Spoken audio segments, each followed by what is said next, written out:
Is this thing on? Welcome back to Big Mouth, and fancy seeing you here, and you are very welcome, my friends, and especially my enemies. Come in, sit down, grab a pew if you can find one, and welcome to Sunday's edition of the DCEU Daily. Yes, we do not take a break here on Big Mouth because it's Sunday. We go on and we talk and we discuss. So on today's show, we'll be discussing Shazam's cinema score, Shazam's domestic weekend box office. We'll be talking about Henry Cavill still remaining as Superman and why I believe it to be so. And yes, I keep on flipping from side to side. I think that Henry Cavill will remain as Superman, and we'll be talking about that. We'll also be pitting Batman versus Superman against Captain America Civil War and comparing the two films, and maybe I have a little conspiracy theory for you there. And finally, I'll be sitting down Ryan Johnson, who's made a joke about the Martha moment in BVS. He's going to get it big time. Shazam was released Friday, April the 5th. Grade A cinema score. Wow, I'm not sure if that's the first DCEU movie to get that. Maybe Wonder Woman did. Shazam got A-, I think. Right, so when this weekend is over domestically, Shazam would have grossed around 51, 52 million domestically. That's absolutely fantastic.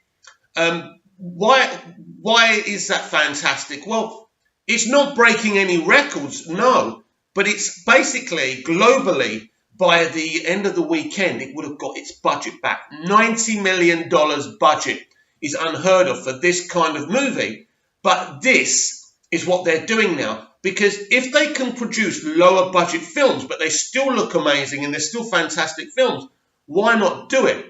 But why would a multi-trillion-dollar company want to do this? Well, profit margins, but it's not just that.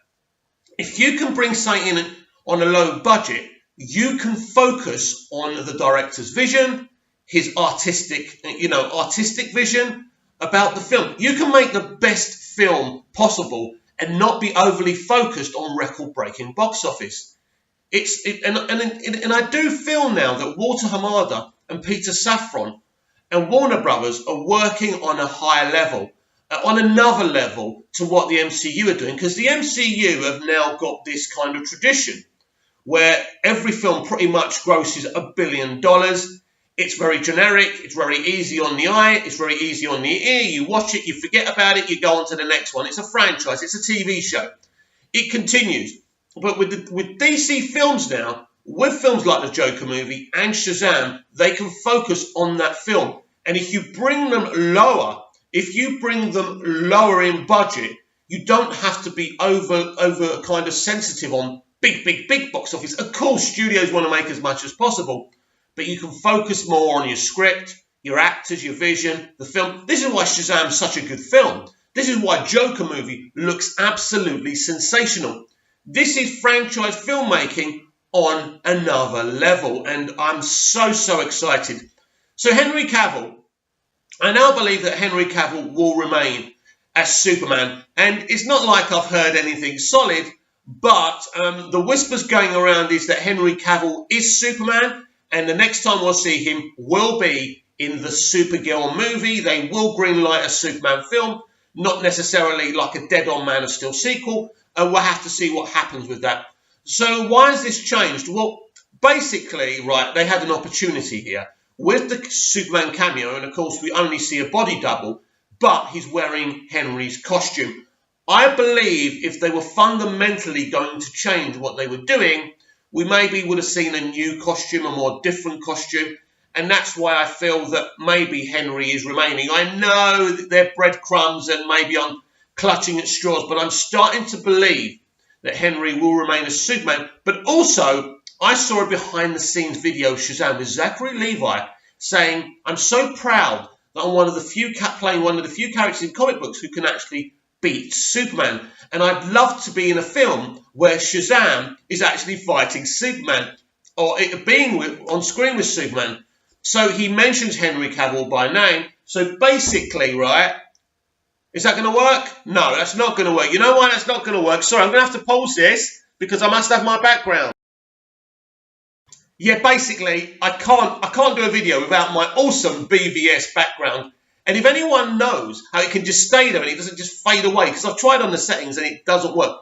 Anyway, yeah, so I'm believing now that Henry Cavill will remain as Superman. If they're talking about him, if actors like Zachary Levi, who's now Shazam, is talking about maybe facing him or a wish fulfillment, they wouldn't be mentioning Cavill if there was no possibility. So I'm very, very, very excited about this. There were reasons in the past where I said maybe it's for the best Henry wasn't Superman. When I see people doctoring his picture and keep putting the upper lip CGI, it's not helping. And, you know, I just feel that that's not right. But if we can move on from that and still have Henry as Superman, there will be no one more excited than I am. So let's talk about Captain America Civil War versus Batman versus Superman. Very similar movies, aren't they? Don't you think that's a little bit suspicious? Don't you think that's a little bit curious? Because I do, right? Now, let's look at both these movies. BVS is a very, very dark, somber movie, right? Quite compelling. And it really is commentary on the character of Superman and Batman and how the world perceived them, right? I think that's pretty obvious. Now, when we look, basically, Captain America Civil War is literally Captain America versus Iron Man, right? I think we can all agree on that. Now, we know that Kevin Feige said that he was very intimidated when Warner Brothers announced they were doing a Batman v Superman movie. And he foresaw this as a problem for the MCU. So he decided to do his own version of that film, basically, right? But there are moments in this film eerily similar to actually what you see in Batman v Superman. Obviously, the death of Black Panther's dad, right? In that big explosion, in the whatever building it was, right? But basically, it's very similar to when Superman goes to kind of the Senate building and it explodes. It's very, very similar, and that changes things, and that changes the feel of the film and the journey that Black Panther goes on in Civil War. So it's is there a way that they actually got hold of the BVS script? I don't know. All I know is they're very simple. The concepts of both films are very similar, and that isn't a coincidence.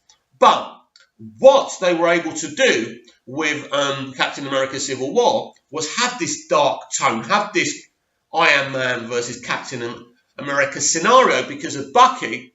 But in the middle of the film, when they go to the aeroplane hangar and like the Avengers split up and they fight each other, right? They lighten things up. Spider-Man comes into it and it's a bit more of a light fight. They're cracking jokes and everything.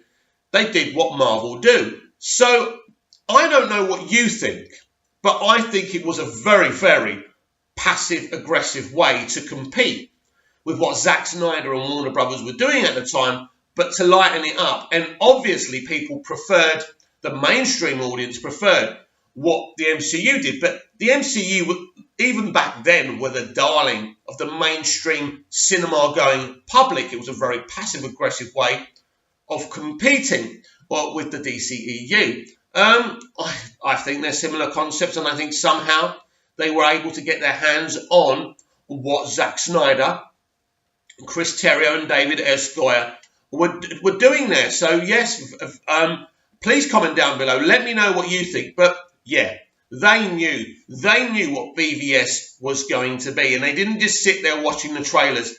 So yeah, definitely let me know about that. So now it's time to sit down Ryan Johnson, who's been cracking jokes about the Martha moment. Ryan, listen to me. Listen to me very carefully, right? You ruined Star Wars for millions of Star Wars fans around the world. You made a very, very underwhelming film, right? Right? You stopped many people. You put many people off watching Star Wars. And you have the nerve, after hacking to death Star Wars, a franchise that should be bulletproof, but you found a way to destroy it, right? You've got the cheek to diss what they did on BVS, which is a much better... It makes me laugh sometimes. Some kind of Snyder fans and BVS fans kind of jump onto Last Jedi and say, yeah, it's very similar. They were very divisive films. No. Batman v Superman Dawn of Justice is an epic, compelling movie. Star Wars The Last Jedi is an underwhelming light show. There's a big, big difference. So please, Rian Johnson, and you know what, Ryan? You're a hypocrite. You block people when they make jokes about your Star Wars film, but you have got the cheek to kind of joke about BVS. Please sit back down, go back to film school and find out how to make good films. And I hope you never make another Star Wars film, but I suspect out of stubbornness, Lucasfilm and Disney will allow you to hack to death another Star Wars movie franchise. But basically, well done, Ryan, because you have killed Star Wars. It's as simple as that. So please don't talk to me about Batman v Superman, a modern day classic, a film people will be talking and debating about for the next 40 or 50 years. Your Star Wars movie is absolutely forgettable. So sit back down. Thank you everyone for watching. What do you think about the topics I've discussed today? Are you excited for the future of the DCEU? I must admit, I'm really, really excited. And just a little word on the Joker movie. By the way, if I hold this, that doesn't fade out. I've just worked that out. So I'm going to hold it. It doesn't look very professional, does it? Me waving that around. It's like I've got a mini little lightsaber, but never mind. So we've all had a chance of watching the Joker movie trailer. I've watched it umpteen times. I'm obsessed with it. This looks like something on another level. And I was thinking about this. The levels of this film are multiple, right?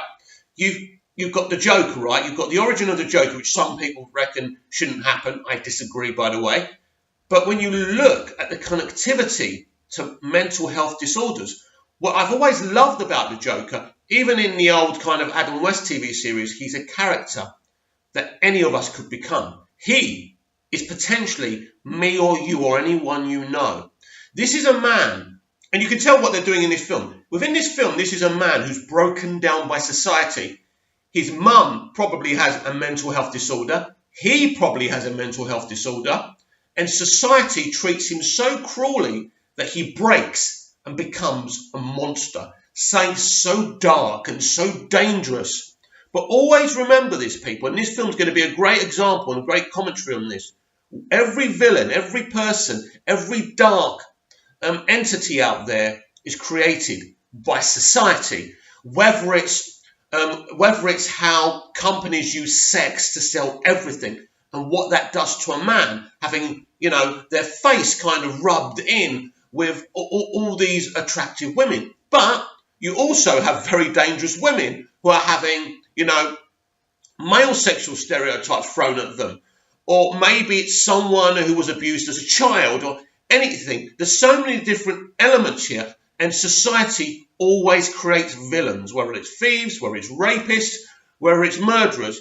And anyone who denies that is denying the reality of the situation. And the beautiful commentary of this film and the trailer that we've seen so far shows us this very thing. So this Joker movie is not only going to be awesome because it's the Joker and he deserves his own movie. He's not just a villain. He's so much more than that.